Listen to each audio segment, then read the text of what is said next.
Hello, everyone. It's Michael Fair from FilmFestivalCircuit.com, and we just wrapped up the Texas Short Film Festival Winter 2026. We had a great day, great attendance, lots of fun films. And today we have an interview with one of the filmmakers that actually won an award, the Best Experimental Microfilm Award for the film entitled They Are Killing Us. And this is Maurice Cormier. Hey, Maurice, how are you? I'm doing fine, doing swell. How are you doing? Awesome, man. I always have a little bit of an exhaustive hangover after a festival, but you know what? It was fun. Long day from 11 a to 11 p, and we had to kick people out at the end. But you know what? At the end of the day, it really was a lot of fun, man. And I'm glad to have done it. Probably one of the best festivals of the year, and we had a lot of eyeballs on your film. So please give us an idea of what is your film about. Well, it's a non-narrative experimental film that's also has elements of surrealism, science fantasy, and body and eco horror. Think of it in the vein of Salvador Dali, David Lynch, David Cronenberg's, Jodorowsky, those kind of filmmakers. And it's not meant. It's if people are asking what's about, just sometimes I say just feel it.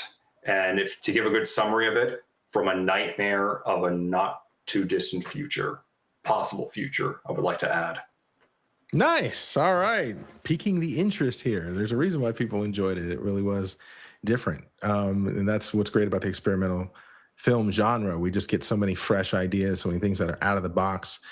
And I know you had two roles on this film. You were the writer and the director. Can you talk to me a little bit about the motivation to write this film in the first place? And then maybe talk a little bit about your decision to direct it as well. I'll also like to add with director, I was also the shooter because it was a one-man crew, just myself. Let's actually go back to how I got the idea for the film.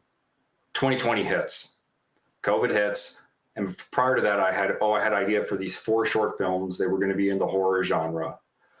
And I've done 2 or other experimental films that did really well in festivals. But however, when COVID hit, I was just like coping with what was going on, the world was going kind of insane. And for me, it was therapy. So all of a sudden I was Houdini with a straitjacket. I had to figure how to get out of it without using a key. So what I did was I just put a limit. Okay, I don't have any actors, so we won't do a film with actors. No dialogue, because recording audio can be a pain in the butt. And it wasn't like, oh, I got it in 2020 and the idea blew up. No, it took a few years to kind of develop it. But even as things were getting back into the motion, it's still cooked in my head. And also in a lot of ways, this is kind of therapy for me. It's basically free therapy of what I'm feeling or what I'm having in a moment. So by doing this film, in a lot of ways, I'm having a conversation with the person, but I can't do it without me making a whole video explaining what I'm feeling. I just had to do it by showing it, just get my vibe. And by going possible, I felt, well, it's possible, but it can be prevented or it doesn't have to happen. So it goes into that. And at the same time, I was watching a lot of movies, and I was watching movies that were like either independent, foreign, and this. And at the same time, I was, into the body horror genre. So I wanted to incorporate that. And I was watching, Shin Godzilla of all movies, great movie. And the part where you see the creature transforms and it bleeds and all of a sudden, oh my God, the idea was coming forward. But always was, how do you put it in chronological order? Because it felt like these would make great paintings, but I wanted these photographs or paintings to move. So I, once around a few years and, other stuff happened and other insane things around me personally and around the world, I figured, I finally got the structure. So I wrote the script, but I also drew the storyboards, which were not very good. I'm not a good drawer. So these storyboards are not going to be up to snuff. These are not Ralph McQuarrie artwork. This is just my little scrappy pen works onto these notebooks that I have. So then I I worked around that time. I was working on a documentary as an assistant editor. I asked the director, hey, can I use your small studio to shoot this film that I got? Which he was like, yes, go ahead. So it took me like 3-4 days to actually shoot every weekend, maybe even 5 days. I kind of lost count, but it was like through weeks. And I had to like figure, and it was because I'm self-taught into this. The first day was actually just like making mistakes and all that. But then once I figured out how to do it, oh, this is how we're going to do it. Or in that case, how to do it is how I was going to do it. So I just grabbed my Canon 70D, bought a few stuff from Michael's, which is an art store, and the dollar store, and all this stuff to kind of create these like, and I use this like claymation effect onto these styrofoam balls to start making it. And then I was editing it on using DaVinci Resolve and Affinity, which is like, imagine Photoshop without a subscription. Just you either pay it and you get all of it instantly. And so basically, and also got like some site called Brush Sky, which basically creates all these different little extra tools and brushes and this.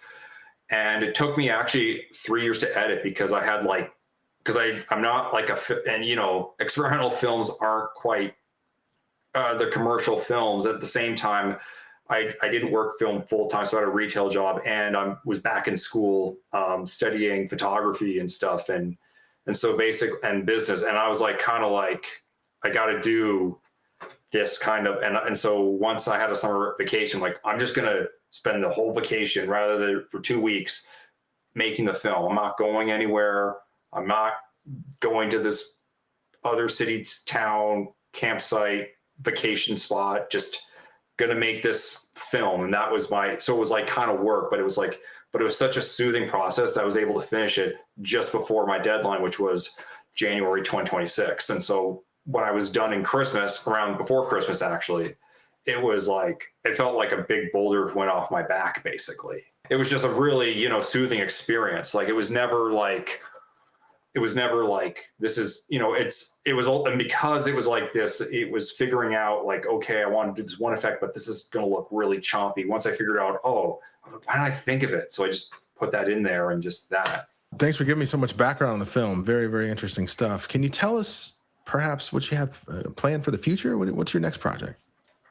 Well, I have these like 4 short films I want to make, and they're kind of surrealist films, but they're also in the horror genre. So it's like, you know, it's my way of like, I can make something, you know, artistic, but also it's in that commercial realm. But I want to be clear that these are films that I want to make. At the same time, after making They Are Killing Us, I kind of have a film that's very much a successor to it. A little shorter, maybe a little different, but it's in that same vein. But I also have like a documentary I want to make, because I come from a background of documentary filmmaking. My first film was autobiographical documentary. So I kind of want to get back into the realm, but I want to make it not like, I have a feature idea, but I also have like a TV show idea. But I have one episode in that subject that I want to tackle. But I felt like if I'm in a network or this, and they say, oh, this is too taboo, I'll just take that and just make that into a little, maybe short film or medium length or full length documentary.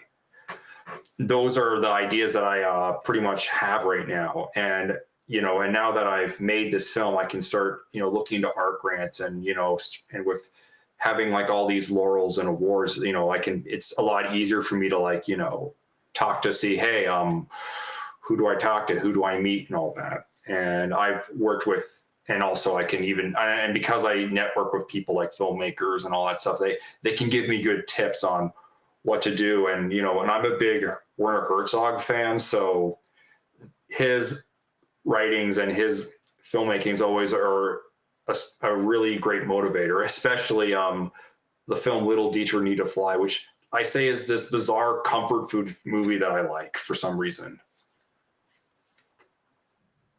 A comfort food movie. I'm going to use that. Well, before we wrap up, is there anything else that you'd like to add? I mean, there's a lot of filmmakers who ask you, they want to hear tips or advice on what to make. How do I get my film off the ground?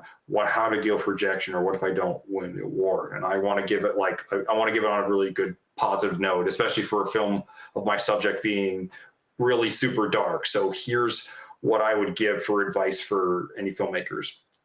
You have to see filmmaking not as a delicate, it's an art, but it's also a craft. but it's also a skill. Consider this: there's no such thing as talent, but there is such thing as a sport and skill.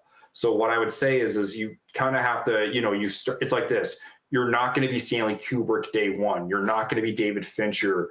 You're not going to be David Lynch. You're not going to be those guys or gals who make these movies. You're going to start off, with what you have as your limitations. So they shouldn't be a crux. They should be a guide.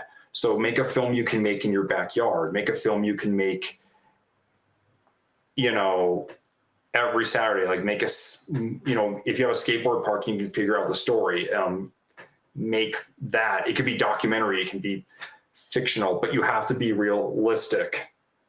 Don't be afraid to make mistakes and experiment. This is your first film. You're not hired to make a $400 million war epic. You're making your first one. So you're allowed to make mistakes. Like Mark Duplass, his first film had like a broken pixel in his camera. It was just a guy talking on his phone. And speaking of Kubrick, like Kubrick's first film, his first fictional film, it's a bit rough. It's not perfect, but he was getting onto something. He was figuring out. So if you treat it like a sport, if you treat it like, okay, and if you watch it and you're saying, oh, I made a little mistakes, rather than don't try to re-edit the movie after it's done. Use your mistakes or your lessons and apply it to the next project. And you apply it to the next one. And you apply it to the next one. And you start to grow and develop a style. Now, I can't tell you how to get ideas. That's up to you, not up to me, because I'm not this other person down on the street or this other person in England or Japan. But you are you. So if you have a unique perspective, and even if you're like, you don't know it yet, you will find it. And for filmmakers who are getting rejected, look, I get rejected to so many festivals. It's like a boxer. The first time we get hit, it's going to sting like hell. It's going to burn and you're going to like freaking hate it. But then as you continue to box, it's going to be numb and you can just go and throw that other punch. So, and you get accepted. And so you'll be so numb. And even when you get accepted, you're like, oh, wow, I got accepted. Or, oh boy, when you get something, but when you get rejected, you're like, yeah, move on. And also for people who, didn't win or whatever, or they don't go into award, being in the festival or being nominated is the award itself. Don't do a film to win an award, or don't make a film purely for commercial prospect. Make the film you want to make. The fact you made it is the reward itself. You will begin to love the process. It's the same way as a bodybuilder. He may not get to the ideal muscle, but he loved the process of building it. And also, please have a day job. This is a very hard thing to do. So I don't want you to go, you need money, even if it's like not a filmmaking job. Let's say it has to be retail or an office job or having to pull crap out of the toilet. You still need that, I hear you, man. And I appreciate that. That's fantastic advice for other filmmakers. And we appreciate you sharing that. I'm going to go ahead and include some of the links that people can use to contact you in the description of this video. I appreciate your time, Maurice. Congratulations on the award. And we'll catch up with you on a future festival. All right. Hey, exactly. Just here's my links, my contact information. And I hope, everyone listening to this has a blast, and just don't I don't know what to say after this, because at this point I'm like, I said everything that I said. So my only thing going forward is, you have nothing to lose. To the person who says, can I make the film, or can you do it? Just try, if it doesn't work, it doesn't work out. But if it works, it works. You have nothing to lose. Thank you. Thank you so much. Great words. All right, my man. We'll talk to you soon. See ya. Bye.